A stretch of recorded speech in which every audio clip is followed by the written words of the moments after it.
the white men were following.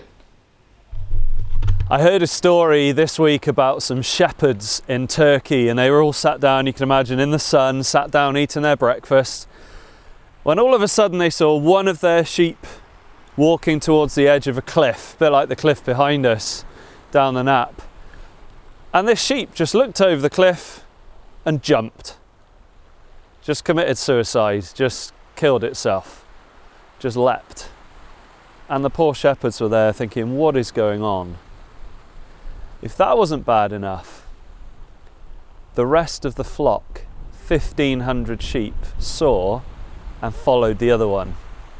And they got closer and closer towards the edge of the cliff, looked and decided to follow. And they all jumped one after the other. Can you imagine the horror? They probably spat their coffee out. What's happening? No! They lost over $100,000 worth of sheep that day. Apparently, the first lot, however many hundred, just died.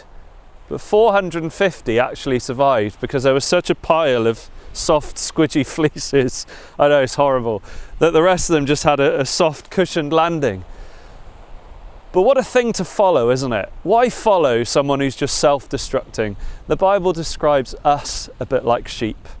Sheep that have gone astray, sheep that have got lost. And we follow each other, we follow each other's ideas, we follow each other's wisdom, and sometimes we just self-destruct like those sheep. The wise men followed the help that God gave them to find Jesus.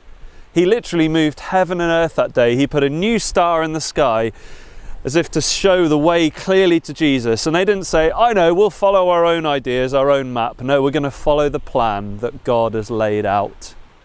We need help from God to find Jesus, to follow Jesus. But He's so willing to move heaven and earth if you're willing to follow the direction He gives in your life. Don't follow other people. Don't follow each other. We need to follow Jesus all the way to life.